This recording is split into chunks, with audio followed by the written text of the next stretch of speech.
Good evening. The empowered group of ministers for Telecom headed by P. Chidambaram met today to take a final call on whether or not to ask telecom operators to pay a one-time payment for 2G spectrum. The panel is also supposed to decide final recommendations on minimum price for airwaves that are to be auctioned following the Supreme Court's cancelling of 122 licenses in the 2G spectrum allocation case. The EGOM, which last met on Friday, has also recommended two options for spectrum usage charge. The first is a flat 5% of revenue, while the second suggests retaining the status quo of 3 to 8%, depending on the amount of spectrum held. The decision, once approved by the cabinet, will pacify the telecom companies as the base price is around 20% lower than what TRAI had suggested in its first set of recommendations of spectrum. Tonight, on The Big Picture, we talk all things telecom, and we ask our panel whether uncertainty on the policy front has turned the telecom dream sour. We'll also take a look at the future and analyze what effects, if any, the latest decision taken by the EGOM will have on the telecom industry in India. Joining me tonight will be BK Syngal, former CMD of VSNL. Also joining us on the program will be Rajan S. Matthews, Director General of the Cellular Operators of India. And Ravi V. Prasad will be in the studio with me. He is a telecom analyst, and welcome back to the show. Welcome to the show, gentlemen, as well. I'd like to start with you, Ravi. The issue of a one-time spectrum has its backers, but the critics say that it would lead companies to borrow humongous amounts upfront for them to be able to pay off and really mess with their balance sheet. Is one-way payment for spectrum really the way to go? Well, this is a politically charged issue because there are several factors at stake. First, the EGOM, which is meeting today, is to consider four issues. Whether the spectrum, existing spectrum held by existing 2G operators is to be charged, or is the amount beyond 4.4 megahertz to be charged? Is the amount beyond 6.2 megahertz to be charged? Or is there to be no charge at all? And also, there is a decision taken in March 2006, which was the outcome of a Supreme Court mandated settlement where there were, if you remember, there was a lot of litigation between the CDMA operators, the basic operators, and the cellular operators over wireless and local loop, which went all the way to the Supreme Court. And in 2005, the Supreme Court hammered out a judgment, which was went on record in March 2006, where the DoT issued an order whereby certain telecom operators who were already in existence then actually were promised a clear roadmap up to 15 megahertz in various circles. Now, the thing also they have to decide is whether that agreement will be breached, because that actually was a legally binding contract. So it's now, when they've already been promised so much of spectrum as part of the license fee, now you want to rewrite the license agreements retrospectively. It might be bad law, and then again they might go, the operators might go again all the way to TDSAT and the Supreme Court saying that the government is breaching the agreements. Right. We'll go to Rajan Matthews now and ask him this. Of course, he is the Director General of the Cellular Operators of India. Welcome to the show, Rajan, for the first time. The cabinet will probably now, we understand, go along with what TRAI suggested, barring a few business-friendly tweaks. Of course, they've reduced the base price by about 20%. 20% in the base price is what the EGOM has decided, around 14,000, 15,000 per megahertz. Is that what is in line with what industry really needs? And I'm saying needs and not wants, because what the industry wants is an almost 80% reduction in TRAI from the TRAI recommendations. Is 20% enough for the industry? First of all, I think there seems to be continued confusion between the reserve price and the final auction price. Usually, reserve prices are set to ensure that the widest pool of people are invited to the bidding process. So, and that is usually set at about 20, maybe even as high as 25%, but never at 80% or more of the expected final price. So what we have always recommended is to start at a reasonable price, which is somewhere in the vicinity of about 5,000 crore rupees or so, and let the auction process decide what the final price will be. So why there's this continued agitation on this reserve price is really beyond our understanding. So our sort of recommendation is, listen, the Supreme Court gave a very narrow ruling. Cancel the licenses, put the auction up for sale, use the auction process. Now, that is the narrow mandate, and that's why the Supreme Court gave 3 months, because they perceived it as a narrow exercise. Unfortunately, it has been widened to include all kinds of other factors, such as one-time fees, refarming, and all of these matters. So I think we really need to come back to basic facts. Right. Rajan, if I could ask you this as well. Now, Rahul Kullar, who's the TRAI chairman right now, in an interview last week to a paper said, and I'm quoting him now, some companies are grossly over leveraged. Even if banks have money, these firms cannot borrow because their leverage ratios are stretched. Secondly, when you have debt exposure of close to 200 crore, how are you going to add another 150,000 crore? Is that a real worry? Where's the money going to come from? These companies have to put up humongous amounts of capital. Where is that money coming from?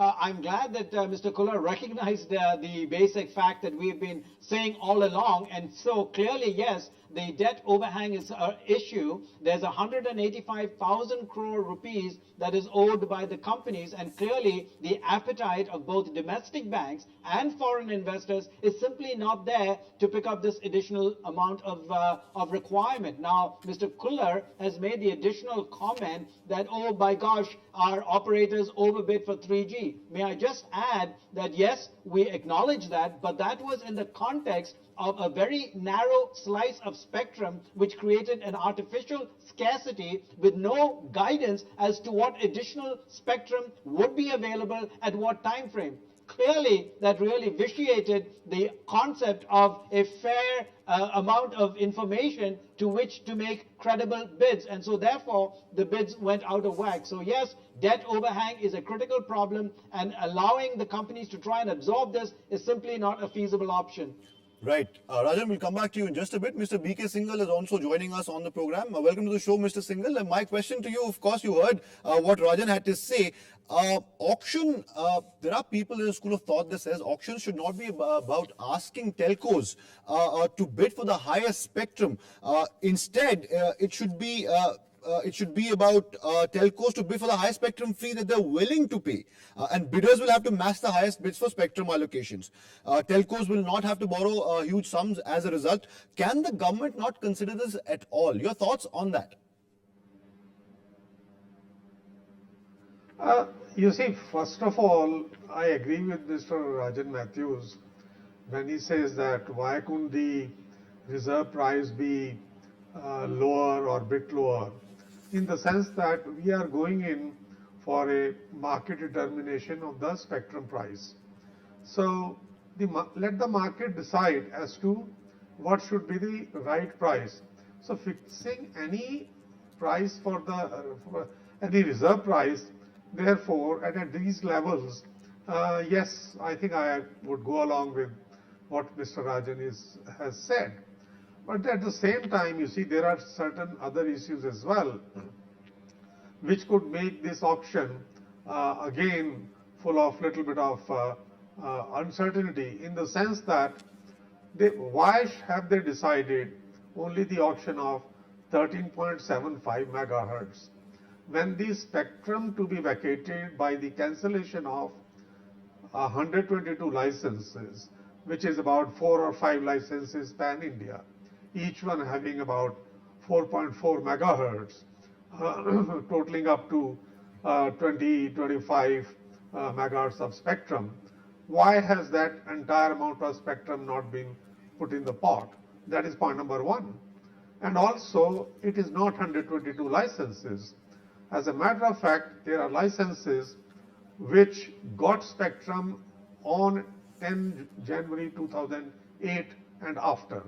And those also included the combination of technology licenses. I think there are about 35 or so. And also there were some licenses which were issued in 2006, 22 licenses. They also got spectrum after January 2008. So the auction for the spectrum should be for all those who got the spectrum on and after 10 January 2008. That is number one. Number two is that the spectrum, why should there be a restriction? Because once you have a scarcity element in the auction, there could be a mindless bidding, which should be avoided at all costs. The third, of course, yes, again I agree that the refarming of 900 megahertz is not refarming. It is basically eviction from the incumbents today for moving away from 900 into 1800 megahertz. Right. So there are certain anomalies in the process which are completely not in line with what the Supreme Court judgment was. Right. And the most, I would say, glaring is how many licenses were cancelled and that how much spectrum should be auctioned. Right. So that the scarcity element disappears. And why should we have a reserve price when there is going to be a market determination? Right, Mr. Syngal, we'll take a small break at this moment. We'll come back and we'll discuss the larger issue, Ravi, of policy uncertainty that is, in fact, making investors squirm, making investors uncomfortable, and also industry is concerned about that. All that and more after the break. Don't go anywhere. Keep watching The Big Picture.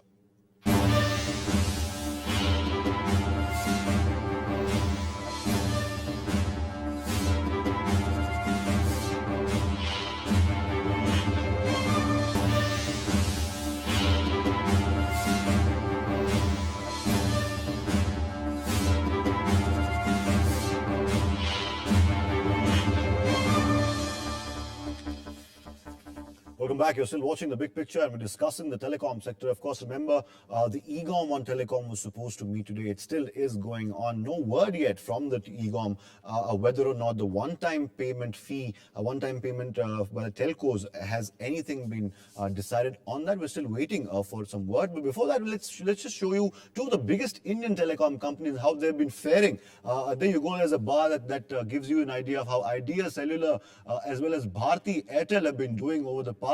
The blue, of course, that's the Bharti figure over there, and the red one is Idea.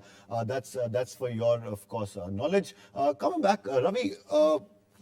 Kapil Sibal made a very interesting suggestion recently, and he said that the new reserve price for upcoming spectrum auction would be based on a revenue maximization motive. Now, that's a sharp deviation from the National Telecom Policy, the draft NTP that we had. It stated very clearly in the draft NTP that direct revenue generation as a secondary policy objective.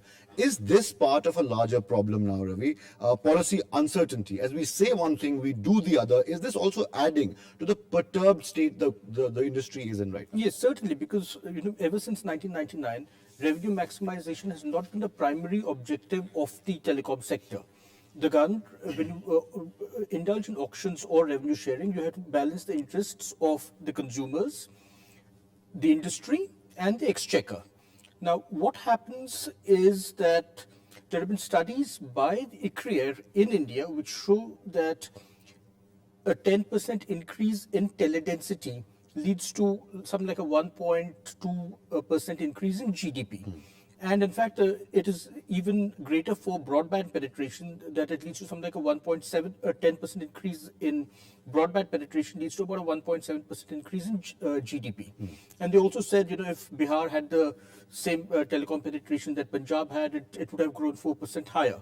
So a lot of these studies are there which show that the government should concentrate on increasing teledensity rather than maximizing direct revenue, because over the term of the license, the benefits to the nation will actually outgrow whatever license fee that the government gets as exchequer, because the overall growth in GDP would be much higher if you have higher teledensity, which comes from a lower kind of charge that you put on the operators and the consumers. So this is what the government should have done. Now, right now, the government, because of the financial crisis, is wanting to maximize its direct generation upfront and get all the money upfront. This is going to put a very heavy burden on the operators, which they'll pass on to consumers, and the tariffs will rise by something like about 3 times. Right. Mr. Rajan Matthews, if I could come to you, Rajan. You just heard what Ravi had to say. First of all, very quickly, do you agree with that? And then I'll ask you my question that's reserved for you. Yes, absolutely. I think Ravi hit the nail on the head on this matter, and we concur with that, because again, I think the definition of revenue has been so narrowed. Let me just give you 2 examples of the larger revenue parameters that ought to be taken into consideration. When we increase teledensity, we got a lot of foreign investments as a result of the forward-looking policies that were then in place, and the growth invited so much foreign investment that the whole nation was able to develop. The BPO business, the IT business, all benefited as a result of that tremendous growth. So just one example of that expanded revenue stream that the government should be looking at. Right, Rajan, one more follow-up for you, which of course I initially wanted to ask you. It's increasingly being learned that bureaucrats especially are learned to have distanced themselves from the industry and thereby any external influence, since they don't want to, no one really wants to court controversy regarding this issue by opposing TRI, of course. At stake here, Rajan, is exchequer revenue of more than 3 lakh crore on one hand and industry concerns regarding viability and consumer tariffs on the other.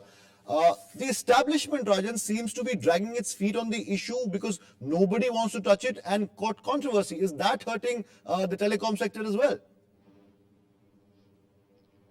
I certainly think it is a contributing factor, and let me again just go back to the historic decision that was made in 2001 by Mr. Vajpayee when a similar situation faced the nation. He took the decision that we would go from a bid amount to a revenue sharing, and as they say, the rest is history. Today, if you do the calculations, you will see that as a result of the revenue sharing formula, the pure revenues gotten by the exchequer is much more than what would have been paid as a result of the bid prices in 1994-95. So clearly a decision that was made from a political side that benefited the country and the operators, and as I say, this whole telecom industry took off. So I think in today's situation, I think we need strong political decision making. Clearly, yes, you have the administrative side of the equation. Clearly, as a result of the investigations that are going on, there is a sense of skittishness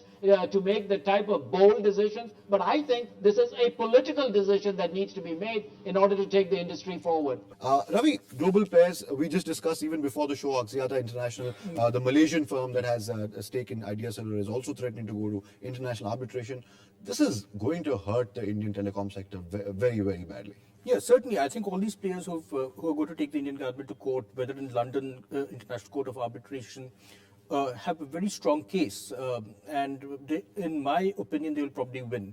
Because the Supreme Court judgment really was negated large parts of what you've already signed under the bilateral investment protection agreements.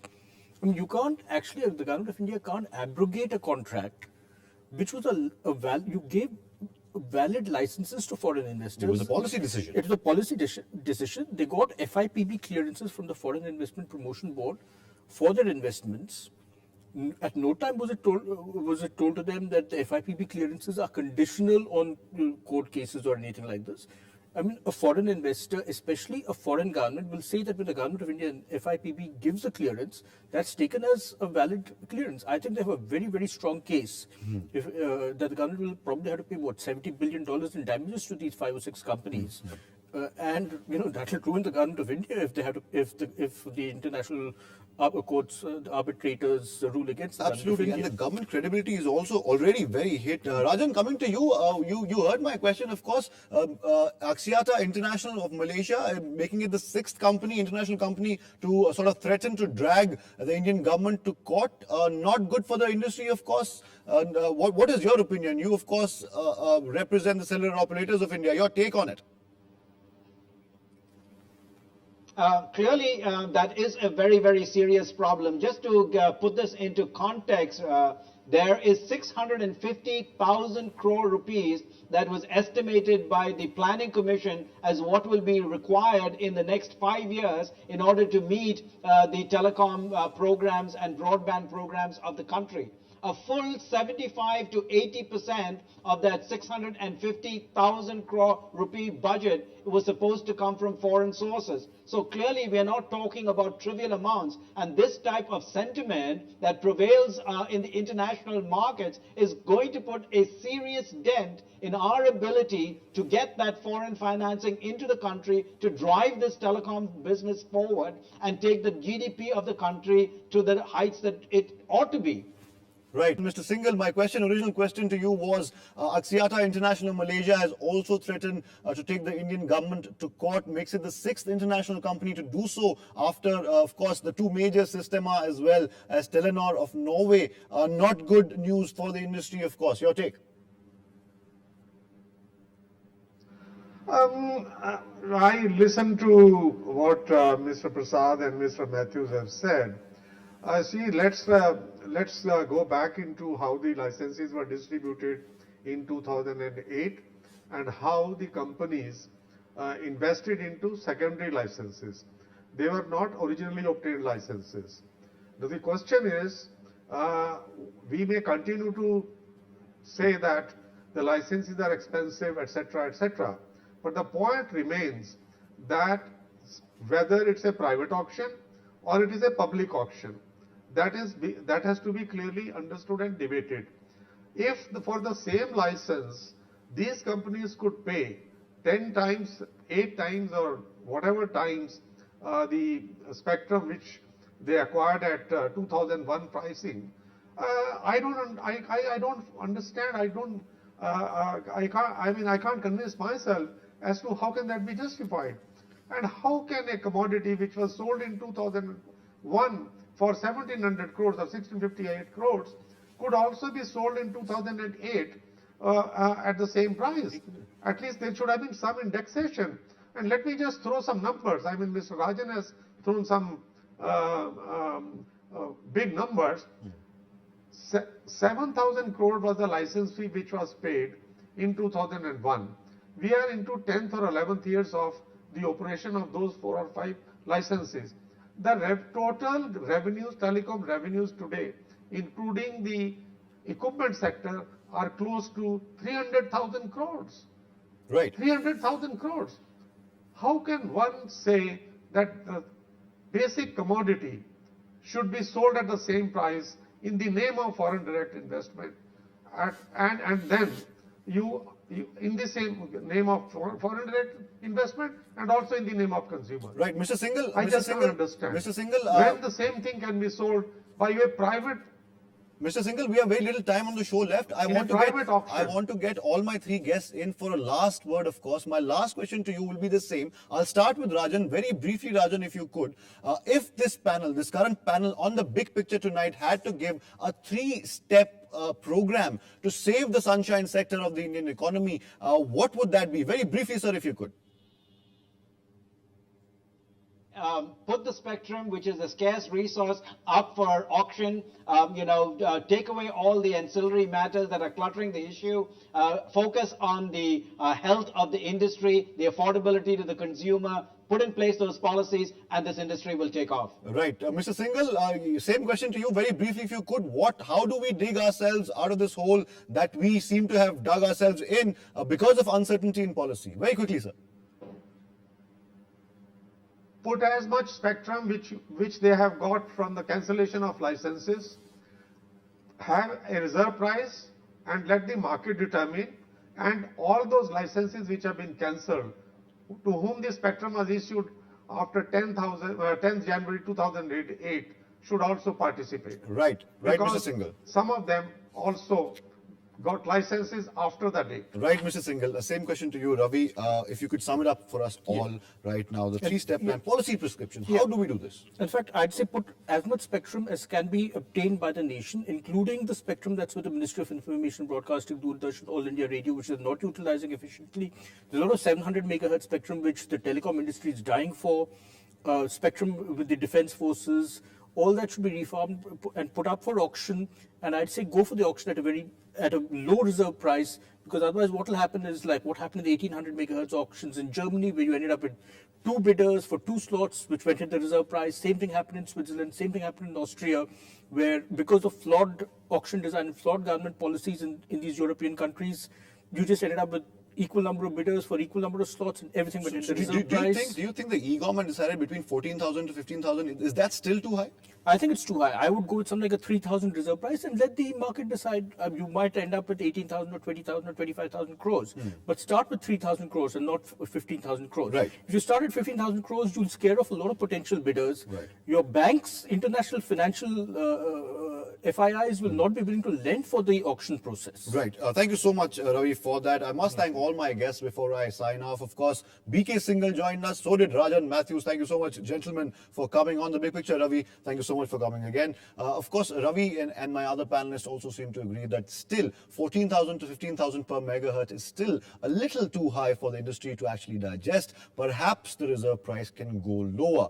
And of course, the telecom sector must be praying that the EGOM comes up with that final approval and comes out with some clear policy decisions for a change. That's all the time we have from The Big Picture tonight. Athar Khan saying goodbye, good night, and thank you for watching.